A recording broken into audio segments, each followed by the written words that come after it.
Nós vamos fazer a leitura da palavra de Deus, que está lá em Mateus, capítulo 7, a partir do versículo 24. Se você puder abrir seu smartphone ou a sua Bíblia em papel.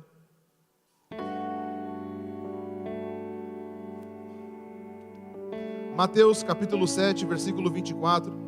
A palavra de Deus diz assim: Portanto, quem ouve essas minhas palavras e as pratica, é como um homem prudente que construiu a sua casa sobre a rocha. Versículo 25. Caiu a chuva, transbordaram os rios, sopraram os ventos e deram contra aquela casa. E ela não caiu, porque tinha seus alicerces na rocha. Mas quem ouve estas minhas palavras e não as pratica, é como um insensato que construiu a sua casa sobre a areia. Caiu a chuva, transbordaram os rios, sopraram os ventos e deram contra aquela casa, e ela caiu, e foi grande a sua queda. Leia o versículo 24 de novo. Portanto, quem ouve estas minhas palavras e as pratica, é como um homem prudente que construiu a sua casa sobre a rocha. Amém? Pode sentar no seu lugar. Queridos, nessa manhã, hoje é domingo, dia 29 de junho, e o Senhor tem feito grandes coisas na nossa vida, na nossa igreja. Eu queria pedir uma forte salva de palma ao nosso Senhor Jesus, porque Ele merece, a honra é dEle, a glória é dEle. Você só está aqui por causa dEle, amém? Mateus capítulo 7, versículo 24, vai narrar um acontecimento, uma história que muita gente já deve ter lido, né? Muitas parábolas já devem ser contadas por aí, ou até manipuladas por esse texto. Mas nós temos que voltar no contexto. Por que Jesus diz que quem ouve as suas palavras tem que praticar? Jesus ele vai começar lá no versículo 1 de Mateus 7. Ele vai começando com aquele povo e vai iniciando a sua conversa. Ele fala assim: primeiro, não julguem para não serem julgados. Da mesma forma como você está medindo aquela pessoa, você será medido. E Jesus vem construindo uma reeducação sobre aquelas pessoas. Vai falando, primeiro, você não pode julgar as pessoas, porque assim como você julga, você também será julgado. Ele vai dizer: tira o cisco dos seus olhos. Você quer ficar cuidando da vida dos outros, você não consegue reparar que existe uma trave gigante. Ele vai continuando falando. Ele vai falar também que aquele que busca, encontrará, que bate, será aberto. Jesus quer dizer, não adianta só você pedir, você tem que levantar, você tem que iniciar, você tem que se exercitar, você tem que ter atitude. Mas Deus também vai falar que Ele é um Pai amoroso, que Ele é um Pai bondoso, e Ele vai fazer uma comparação com nós. Vocês que são pais terrenos, vocês dão pedra e cobra para a sua criança comer? Não, vocês dão o melhor. Se vocês dão o melhor, imagina eu o quanto eu não vou dar. Você pode dar um glória a Deus? Então Jesus ele vai dizendo essas coisas. Agora ele vai, no versículo 7, ele vai falar dos falsos profetas. Olha, cuidado com os falsos profetas. Eles se vestem como ovelhas, mas no final das contas eles querem devorar você. Ele vai continuar falando: cuidado, antes de você admirar uma pessoa, veja os frutos na vida dela. Amém? Faz sentido para você as palavras de Jesus? Jesus vai dizer, antes de você admirar, antes de você torcer, antes de você se maravilhar pela vida daquela pessoa, olha os frutos. Será que já não está no sexto casamento? Será que ele não espanca a mulher? Será que ele não é um endividado? Será que ele não é um enrolão, um pilantra? Cuidado, porque é muito fácil enganar as pessoas pelo dom que Deus deu. Você concorda comigo? É muito fácil ludibriar as pessoas usando o dom que Deus me deu, extorquir as pessoas, ser malandro. Gente, isso aí está cheio. Jesus vai dizendo, cuidado, são tudo falsos profetas. Então Jesus vai dizer, olha os frutos na vida daquela pessoa. Olha, ele vai falar também daquelas pessoas que dizem que eu expulsei demônios, eu curei. Jesus vai falar assim para ela, olha, eu não vos conheço. Então Jesus vem dizendo todas essas coisas, e no versículo 24 ele fala, aqueles que ouvem essas minhas palavras e as praticam. Olha que coisa maravilhosa. Jesus ele dá o efeito sanduíche. Primeiro ele espanca, ele bate, para depois ele amenizar. Concorda comigo? Jesus ele vem, ele corrige, ele exorta, ele repreende, mas no final ele fala: olha, se vocês ouvirem o que eu estou dizendo e botarem em prática, vocês serão homens e mulheres prudentes. Amém? Então as histórias de Jesus são verdades eternas. Por isso que em Mateus 24 é muito parecido com o que você está fazendo hoje. É aquilo que você está construindo. Por isso que a nossa vida, ela tem que estar calçada na rocha. Ela tem que estar bem estabilizada. A nossa vida, ela tem que estar estruturada em Jesus Cristo. Talvez você já ouviu isso milhares de vezes e entra por um vídeo e sai pelo outro. Mas olha que interessante, quando naquela época, hoje o formato de construção civil mudou bastante. Hoje nós temos sapata, a estrutura, meu Deus, estruturas quilométricas, sapata corrida. Então, para você que trabalha com obra, existe alguns tipos de fundação. Mas naquela época eles não tinham essa tecnologia toda que nós temos, por exemplo. Eles não tinham a questão de misturar o ferro com o cimento e trazer um bom concreto ali. Eles não tinham isso. Então, naquela época, a construção civil se baseava na pedra angular. A pedra angular é a rocha. Então, antes de construir uma casa, eles pegavam grandes pedaços de pedra, bem polida, bem direitinho, bem retinha, e começavam a calçar as casas ali. Olha que interessante, né? Esses dias eu vi tá uma moda agora, de algumas pessoas irem construir a casa e cimentar a Bíblia ali, já viu isso? Meu Deus, a mulher lá do Primo Rico colocando, eu olhei aquilo e falei: meu Deus, em vez de abrir a Bíblia e ler a Bíblia, elas estão enterrando a Bíblia como se fosse a rocha. Eu falei assim: Jesus, quanta falta de sabedoria. Isso, você pode enterrar 1 milhão de Bíblias debaixo da sua casa, isso não vai mudar nada, não vai espantar demônio, não vai firmar nada. Você está apenas cimentando um livro com um pedaço de papel. A Bíblia, se ela não for lida e se ela não for interpretada pelo Espírito Santo, ela é um papel. Mas quando você lê com a presença do Espírito Santo, orando a palavra de Deus, existe transformação, renovo, cura, libertação. Então, às vezes eu vejo as pessoas fazendo isso para Jesus Cristo. Mas enfim, então naquela época eles precisavam estruturar, praticamente desenhar aquelas pedras e colocar nos 4 cantos da casa. Por isso que Jesus se baseia nessa metáfora. Ele diz: olha, quem ouve essas minhas palavras e as pratica como homem prudente, que construiu a sua casa sobre a rocha. Primeiro ponto que eu queria tratar com você é que a profundidade de uma casa é mais importante que o tamanho dela. Repita comigo: a profundidade de uma casa. Não, repita mais forte. A profundidade de uma casa é mais importante que o tamanho dela. E Jesus vai dizer que chuva, transbordaram os rios, sopraram os ventos e deram contra aquela casa, e ela caiu, porque tinha seus alicerces, porque não tinha os alicerces na casa, na rocha,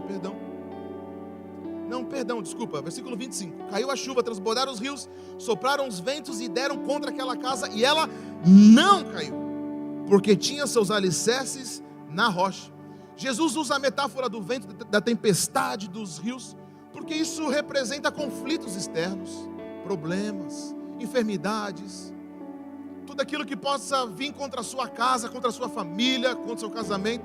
Então Jesus está dizendo que todos, eu não quero ser um profeta do caos, mas deixa eu falar para você, vai vir muita tempestade na sua vida. Eu não vim aqui nessa noite só profetizar coisas boas, não. A nossa vida tem muitas tempestades. A nossa vida tem muitos conflitos.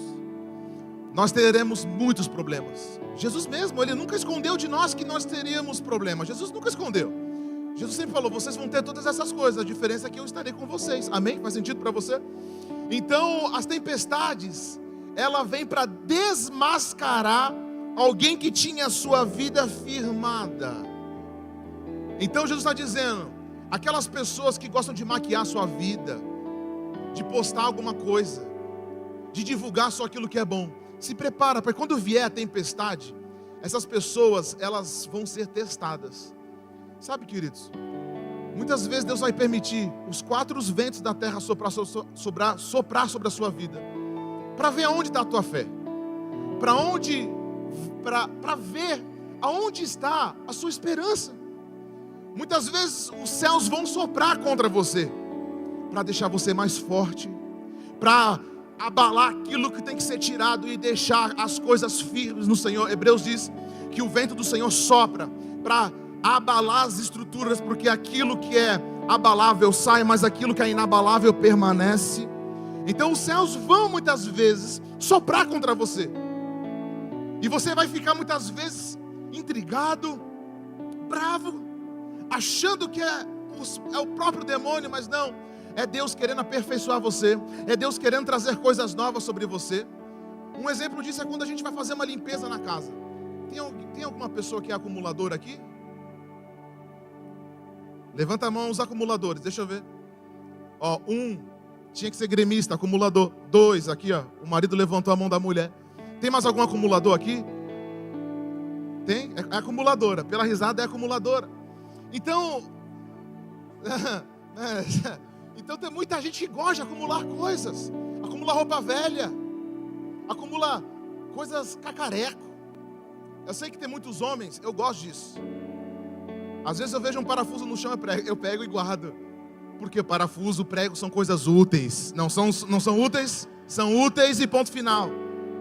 Eu gosto de pegar um parafuso, porque, cara, sempre é bom ter uma porquinha em casa, uma chavinha Allen. É bom, você que é homem de verdade gosta de ferramenta. Dá um amém bem alto aí. Isso aí. Então homem que é de verdade gosta de ferramenta. Então tem aquelas pessoas que gostam de acumular. E muitas vezes Deus vai colocar na sua vida essas tempestades, para tirar essas coisas imundas da sua vida, para colocar em você uma consciência nova de despertamento, para colocar em você que o seu casamento é mais importante que outras coisas. Já percebeu que muita gente só dá valor no casamento quando ele está praticamente no final? Quando o casamento está no final nas últimas, quando o seu casamento está na UTI, aí lembra de Deus, lembra de pedir conselho. Mas antes disso, ele ou ela viveu num pé de guerra. Meu Deus, chama a polícia, 190. Conhece alguém assim, um casal 190? E chama a polícia, eu vou te matar. E é palavras de maldição. Mas quando o casamento chega na última, respirando por aparelhos, aí lembra de Deus. Então tem muitas coisas na nossa vida que o Senhor autoriza acontecer, para essas coisas serem abaladas e você começar a enxergar o que é mais importante na minha vida. Será que o meu trabalho é mais importante que o lazer com os meus filhos? Será que a minha cobiça e a minha vaidade é mais importante do que a saúde espiritual do meu lar? Faz sentido para você isso que eu estou falando? Será que tudo isso que a terra me proporciona como prazer é mais importante do que o meu coração está centrado na vontade de Deus? É isso que Jesus está dizendo. Jesus está dizendo assim, olha, vocês precisam calçar a sua vida. Então quando ele diz assim, quem ouve essas minhas palavras e a pratica, o que Jesus quer dizer? Quando nós ouvimos e praticamos, é formado em nós uma boa mente, um bom coração, bons olhos. Jesus ele vem falando isso, não vem falando só para preencher um texto. Jesus está falando, quando você ouve as palavras e você pratica, haverá mudanças interiores, começando pela sua mente, começando pelos seus olhos, começando pelas suas palavras. Porque quem pratica as palavras de Jesus, automaticamente, espiritualmente, o seu vocabulário muda. Já viu alguém assim cheio de Deus? Eu nunca vi alguém cheio de Deus falando palavrão. Já viu, pastor João? Alguém cheio do Espírito Santo, ele só fala das coisas do céu. Quando chega alguém falando fofoqueiro, que só quer falar mal dos outros, eu já sei, não tem o Espírito Santo. Porque quem tem o Espírito Santo, ele quer ficar longe dessas coisas. Ele só quer glorificar a Deus, porque a boca dele só sabe exaltar o nome de Jesus Cristo, só sabe agradecer, só sabe louvar. Esse é o perfil de uma pessoa que está sendo transformada. Pastor, mas a carne é fraca. Calma aí. A carne é fraca, pastor. Querido, deixa eu falar para você. Existe uma luta entre o espírito e a carne para quem fica com sua mente. Você tem a oportunidade de alimentar a sua carne ou alimentar o seu espírito. Como que você alimenta o seu espírito? Com as coisas de Deus. E como que você alimenta a carne? Com as coisas da terra, com os vícios, com as palavras de maldição, com essas coisas. Então, sempre haverá uma guerra de você, mas a carne não é fraca para aqueles que têm o Espírito Santo. Para quem tem o Espírito Santo, a carne é esmigalhada. As minhas vontades são esmigalhadas, porque o mais importante é o meu coração no Senhor. Amém? Glória a Deus. Então quando Jesus diz assim, olha, vai vir chuva, os rios vão transbordar, vão soprar os ventos e vão bater contra você. Mas se você tiver calçado, firmado em Jesus, você vai continuar de pé. Você vai continuar de pé. A gente vê, nós que se relacionamos bastante com as pessoas, é uma coisa até um pouco problemática, porque hoje, 2025, se estuda muito a mente humana. Antigamente, alguns termos eram só para os psicólogos ou para os psicanalistas, mas hoje parece que todo mundo entende um pouco da mente humana. Só que é engraçado, quando você estuda a mente humana e o comportamento, isso deveria gerar cura. Só que parece que para algumas pessoas isso traz mais doença, mais enfermidade, mais lutas. A gente vê tantos profissionais tentando curar a vida dos outros, mas a própria vida daquela pessoa está uma enfermidade. Você concorda comigo? Muitos pastores tentando curar a vida de outros, mas a vida dele, como eu disse, está na UTI. Muitas pessoas querendo ajudar outras pessoas, mas a própria vida daquela pessoa está em frangalhos. É um sepulcro caiado, bonito por fora e podre por dentro. Então Jesus está dizendo, quando vier essas coisas, a tempestade vai revelar aonde está a sua fé, aonde está a sua salvação, aonde está a sua expectativa, aonde está todas essas coisas. Mas olha o que está escrito em Salmo 62, versículo 2: somente Ele é a rocha que me salva. Dá um amém, dá um amém, dá um amém. Ele é minha torre segura, jamais serei abalado. Versículo 6: somente Ele é a rocha que me salva, Ele é minha torre alta, não serei abalado. A minha salvação e a minha honra de Deus depende. Ele é a minha rocha firme e o meu refúgio. Isso aqui merece um aplauso ao Senhor Jesus, glória a Deus. Isso mostra que a nossa vida depende 100% de Deus. Paulo fala assim, olha, toda a capacidade que vocês têm, não vem de vocês, mas vem do céu. Sabe uma coisa que eu não gosto, Fran? Quando chega uma pessoa e fala que ela fez, ela é importante, eu sou o maioral. Cara, quando eu ouço um discurso de uma pessoa narcisista, orgulhosa, eu me fecho. Eu não gosto de ouvir essas palavras, porque a gente sabe que isso não vem dele. Isso são influências diabólicas, porque quem entende a dependência de Deus, ele nunca usa o eu em primeiro lugar, mas ele usa: o Senhor me deu, o Senhor me proveu, o Senhor me curou, o Senhor me livrou, o Senhor me deu, o Senhor restaurou. Então ele tem a consciência de que tudo que ele faz não vem pela estrutura óssea dele, a sua capacidade, pela quantidade de livros que ele leu, ou então pelo diploma da faculdade, mas ele tem que entender que toda sabedoria, ela vem do céu. Você concorda comigo? Então, tome muito cuidado quando você vai conversar com uma pessoa e ela elogia muito os seus feitos. Isso só acontece por causa de mim. Essa casa está de pé por causa de mim. Misericórdia, repita, misericórdia. Eu fiz, eu sou, eu jejuei, eu orei, Cara, cuidado com isso, porque a soberba é o pontapé para a queda. Então a pessoa que ela diz que ela é muito orgulhosa, ela é. Atenção, se tem alguém aqui hoje assim, hoje Jesus vai te trazer um espírito de humildade dentro de você. Então Jesus está dizendo, Ele é a nossa rocha, é Ele que não me vai deixar me abalar, é Ele que vai me estruturar, é Deus, vem de Deus, vem de Deus. Tudo vem do Senhor Jesus. Se eu estou aqui pregando é porque o Senhor autorizou eu acordar. Se você veio aqui é porque o Senhor autorizou lá no céu você acordar hoje. Faz sentido? Às vezes nós não damos bola para coisas mais simples. Esses dias eu estava no hospital, tinha muita pessoa urinando um papagaio, ou então com uma sonda, e aquilo me trouxe uma reflexão. Muitas vezes nós não agradecemos pelo nosso corpo estar funcionando. Imagina você carregar uma sacola, urinando ali, defecando ali, ou então virem técnicos para fazer lavagem em você. A gente tem que começar a agradecer ao Senhor pelo bom funcionamento do nosso corpo. Obrigado, Senhor, porque eu enxergo. Obrigado, Senhor, porque eu posso trazer o melhor para minha casa. Então, o mundo ele vai sufocando essas coisas. O mundo só quer o quê? Dinheiro, trabalho, prosperidade, ir lá e dar. A minha conta corrente tem que estar assim, tem que estar assado. A gente vai esquecendo que a UTI está cheia de pessoas que não agradeceram a Deus e hoje precisam de algo que você tem em abundância. Então, Essas coisas elas vão acontecer na nossa vida. Jesus não escondeu. Jesus falou assim, ó, se prepare, vai vir tempestade, vai vir coisas sobre você, vai vir terremotos, vai vir furacão, vai vir coisas. Mas se vocês estiverem guardados em mim, eu vou proteger vocês. Dá um amém, dá um glória a Deus. Então, uma vida vitoriosa só acontece se for firmada em Cristo. Por isso que o segundo ponto é: quem tem sido a sua rocha? A minha rocha é meu marido. A minha rocha é minha esposa. Cara, a sua rocha, o seu marido é carne e osso. Amanhã ele vai embora. Amanhã você vai embora. Mas as palavras de Jesus permanecem para sempre.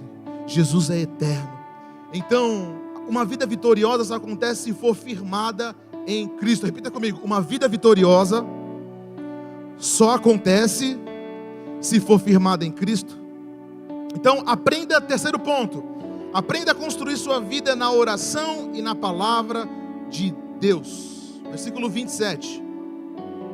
Caiu a chuva, transbordaram os rios, sopraram os ventos e deram contra ela a casa, e ela caiu, e foi grande a sua queda. O texto diz assim, olha: mas quem ouve essas minhas palavras pratica, versículo 27, caiu, transbordaram o rio, sopraram os ventos, e tal, e tal, e tal. Mas Jesus vai falar uma palavrinha-chave. Ele vai falar sobre areia. Areia. Sabe o que significa areia? Areia é a base da construção. Ei, deixa eu fazer uma pergunta para você. Por acaso você construiria o seu bem, o seu patrimônio na areia, Duda? Hein? Já pensou? Chegar lá na areia da praia e construir uma casa ali? Não faz sentido, Rafael? Não faz.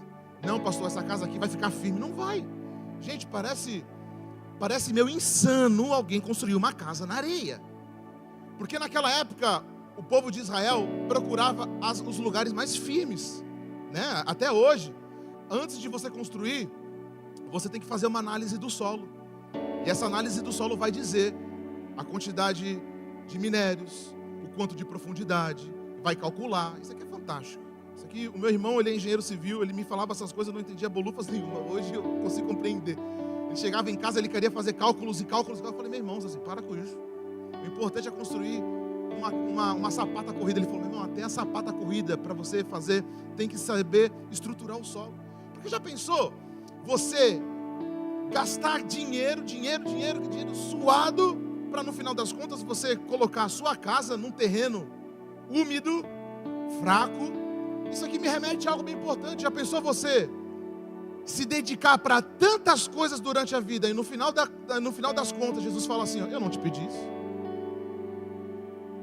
Já pensou você gastar a vida inteira achando que está fazendo as coisas certas e Jesus fala assim lá no tribunal de Cristo, eu nunca pedi para você fazer isso, eu nunca pedi para você estudar isso, eu nunca pedi para você casar com aquela pessoa, eu nunca pedi para você comprar isso, eu nunca pedi essas coisas para você, eu tentei te avisar, mas você estava sufocada com as coisas do mundo e você não conseguiu ouvir.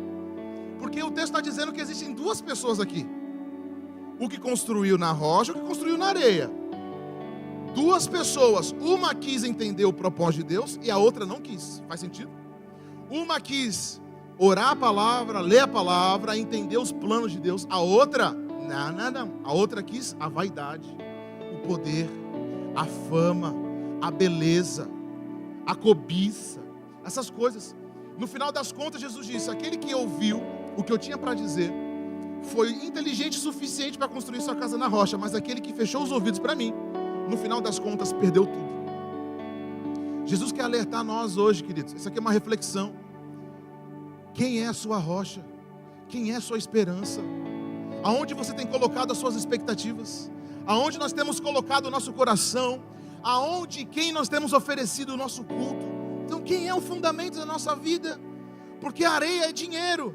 Tem muita gente que tem dinheiro, mas não tem a presença de Deus. A fama, o poder, as bebidas. Gente, tudo isso é frágil. Tem pessoas que vivem uma vida louca. Tem uma apresentadora da Rede Globo ali, que está fazendo 1000 anos. Ela pisa e estica o pescoço. Conhece alguém? Do mais você lá? Porque ela falou que ela tem medo de morrer. E aí ela precisa se sentir jovial. Tá, vou falar, é Ana Maria Braga. Ah, meu Deus, quem é? Eu não assisto o Globo, mas o pai assiste, né, pai? Ana Maria Braga é um culto, misericórdia. Aí aquela moça lá, moça não, perdão, aquela idosa senhora, toda esticada, ela anda toda assim, né? Porque ela tem medo da morte, Rafael. Ela tem medo de viver a velhice. Ela falou isso, eu vi uma entrevista dela, ela tem medo de morrer. Porque no final das contas, Deus vai perguntar: eu nunca te pedi isso, você nunca teve comigo, eu nunca vi o que você fez. Então a areia representa a base que muitas pessoas constroem a sua vida. Nessa manhã Deus está dizendo assim: ó, pare de construir tudo aquilo que você está fazendo hoje, porque isso vai passar. Devolva tudo para mim, fortaleça a sua fé em mim, amém? Glória a Deus. Então construir é uma escolha. Construir é uma escolha, repita, construir é uma escolha. É fácil isso aqui, porque Jesus está dizendo, um construiu, o outro não construiu. Isso aqui eu entendo que muita gente delega só para Deus as coisas. Deus cuida, Deus vigia. Olha, a palavra de Deus é para a gente vigiar e orar. Então é nós que temos que vigiar, é nós que temos que orar. Muitas pessoas delegam tudo para Deus. Ai, Deus vai fazer, Deus vai isso, é Deus que cuida, é Deus que educa meu filho, é Deus que protege ele lá. Cara, muitas coisas o Senhor vai pedir para você fazer. É você que tem que construir a sua casa, é você que tem que construir os seus filhos, é você que tem que construir o seu casamento. É nós, é nós, é nós. Por isso que caiu a chuva, transbordaram os rios, sopraram os ventos e deram contra aquela casa, e ela caiu, e foi grande a sua queda. Já vou encerrando a minha mensagem. Por isso que nós temos que fazer exames na nossa vida em oração. Pastor Júnior, como que eu faço para ouvir as palavras de Jesus? Deixa eu falar uma coisa para você. Deus deixou uma fonte inesgotável para conversar com Ele. É as Escrituras Sagradas, é a palavra de Deus. Imagina, existem vários meios de comunicação, não tem? Rádio, CD, hoje tem o Spotify, tá? Mas existem vários meios de comunicação. Mas por que Deus deixou a Bíblia? Ele não poderia muito bem fazer um rádio gigante na terra pregando o Evangelho? Eu pensei esses dias, né? Ele poderia fazer um rádio gigantesco em cada cidade, e aquele rádio ficar flutuando ali e pregando. Mas não, Ele deixou a Bíblia. Por quê? A Bíblia você precisa ter atitude para pegar, exercitar, comer, ingerir, experimentar.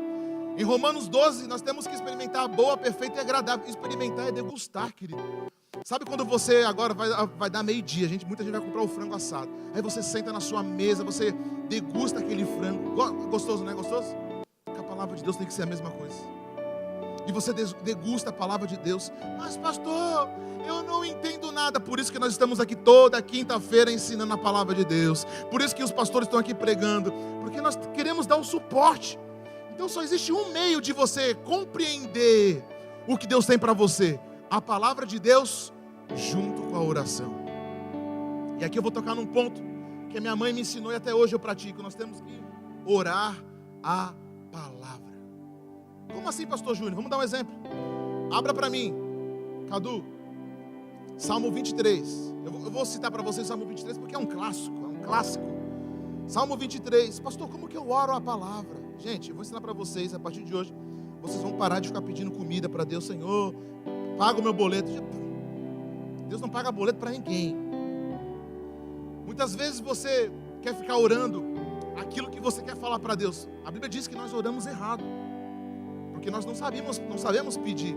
Como que nós oramos a palavra? A partir de hoje, você vai separar um momento no Senhor, um momento com o Senhor Jesus, um momento de intimidade com Ele. Você vai orar as palavras. Como que eu faço? Você vai orar o salmo. Você vai: Senhor, o Senhor é meu pastor e nada me faltará. Sabia? Pega a sua Bíblia, começa a andar com ela dentro de casa, começa a andar dentro do quarto, começa a andar lá. Eu ouço relato de gente que vai se trancar no banheiro da empresa. Não tem problema, o importante é a palavra de Deus estar ali. E vai ali, começa a orar. O Senhor é meu pastor, nada terei falta. Em verdes pastos me faz repousar e me conduz às águas tranquilas. Olha só, olha a diferença. Você está lendo a palavra, você não está falando aquilo que está no seu coração poluído. Se fosse a nossa oração: Senhor, vinga aquele desgraçado, aquele cara que sujou meu nome, mata ele, Jesus. Mata. A nossa oração, gente, não tem que ser para matar ninguém. Para com isso, faz sentido? Tem muita gente que ora assim, você está orando assim, Jesus vai te pegar. Então nós temos que orar a palavra, abre Salmo 50, 30, não importa, nós temos que orar a palavra, porque quando nós oramos a palavra, nós trazemos os decretos espirituais do céu para a terra. Dá um amém bem alto aí. Então, eu sei que a bondade e a fidelidade me acompanharão todos os dias da minha vida, e voltarei à casa do Senhor enquanto eu viver. Quando você aprende a ler a palavra, você nunca mais quer orar só as suas coisas. Então, Jesus está dizendo, aqueles que praticam as minhas palavras, colocam ela em prática, você vai ver que a sua casa vai ser firmada na rocha. Meu irmão, 2025 ainda não acabou. 2025 não acabou, vai vir 2026, 27, 28, 29, 30. Os próximos anos vão vir, tempestades vão acontecer, tsunamis vão acontecer na sua vida, mas você não será abalado. Você pode dar um amém, aplaudir ao Senhor? Se você puder, fique de pé no seu lugar. Então nós temos que aprender a ouvir as palavras de Jesus.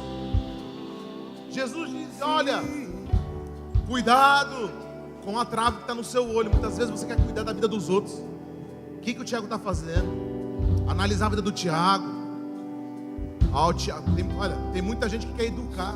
Irmão, tira a trave do seu olho. Tira. Às vezes você quer tirar o cisco do seu irmão, mas você está com uma trave desse tamanho lá.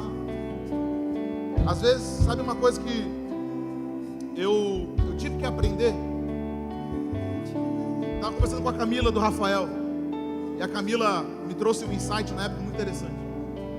Alguns anos atrás eu queria cuidar muito da vida dos outros, não da sua, mas era do meu irmão, do meu pai, dos meus parentes. Eu queria ficar atento, cuidar, não deixar faltar nada para ninguém. Só que eu entendi que isso estava me deixando enfermo, me preocupando demais. O Rafael vai lembrar dessa questão. Eu estava muito, meu Deus, o pai, o meu irmão. Aí ligavam, tá, eu te ajudo, vamos aqui. E aquela correria, eu já estava esquecendo da minha casa. E eu entendi uma coisa, calma aí. Às vezes eu quero socorrer todo mundo, abraçar todo mundo, mas existe uma trave gigante nos meus olhos. É isso que acontece muitas vezes com a gente. A gente quer cuidar dos outros. Meu irmão, deixa eu falar uma coisa para você. A vida que cada um leva é a colheita daquilo que plantou. Amém? E muitas vezes nós queremos se colocar no lugar do alívio. Eu tenho que aliviar a colheita. Calma aí, calma.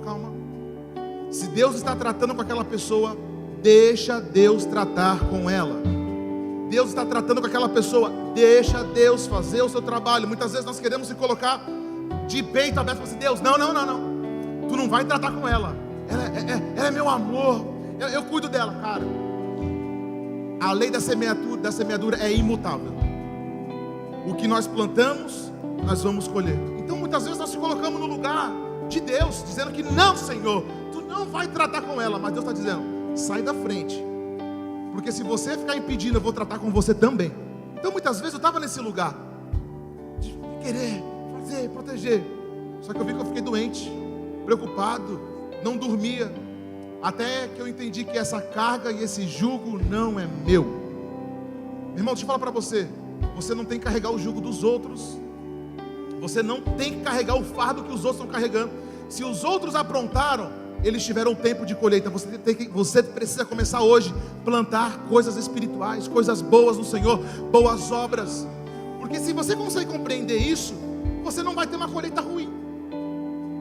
Deus está dando tempo para você plantar coisas boas. Dá um amém bem alto, dá um amém, dá um amém. Hoje é tempo de plantar obras espirituais. Hoje é tempo de plantar coisas para Deus. Hoje é tempo de nós estruturar a nossa casa em Deus. Então eu fiquei doente. Meu coração estava disparando. Isso já tinha passado para minha esposa. A minha esposa também estava cheia de complicação por causa de mim. Por causa de mim. Eu entendi que eu libero essas pessoas da minha vida. Eu não vou carregar esse fardo, porque Jesus que tem que carregar. Jesus é o Pai de todos, é o pastor de todos, é o supremo pastor. Ei, meu irmão, o único que pode carregar o fardo de vocês é Jesus, porque o fardo dele é leve, o jugo é suave. Então, nessa manhã, entrega para Jesus todo o fardo que você está carregando. Entrega, porque quando você consegue entregar o fardo, aí você consegue consolidar a sua casa na rocha. Porque enquanto você não entregar o seu fardo, você fica preocupado. Mas Jesus está dizendo, vai vir tempestade, vai vir coisas, mas a sua casa não será abalada. Você pode dizer um amém? Por isso que nessa manhã eu quero orar pela sua vida. Se você puder, abaixar sua cabeça, fechar os seus olhos. Eu vou construir. Eu vou fazer uma oração por você nessa manhã. Eu quero que você agora comece a orar também, junto comigo. Fala assim, Senhor, eu quero firmar minha casa em Ti. A casa é a nossa vida. Eu não quero mais, Senhor, ficar pensando naquilo que eu posso fazer, mas hoje é o dia, querido. Hoje é o dia que Deus está dando a oportunidade para você consolidar a sua casa, o seu casamento. Ei, não espere o seu casamento chegar em ruínas para você consolidar ele no Senhor. Não espere ouvir más notícias da sua família. Mas Deus está falando, hoje é o tempo de você estruturar em mim, no Senhor. Senhor Jesus, eu oro pela tua igreja agora, Pai. Espírito Santo, traz o teu conforto, traga, Senhor, a tua exaltação. Mas Jesus, nós estamos aqui hoje porque nós queremos consolidar a nossa vida na rocha. A tua palavra diz em Salmo 62 que tu és a nossa rocha.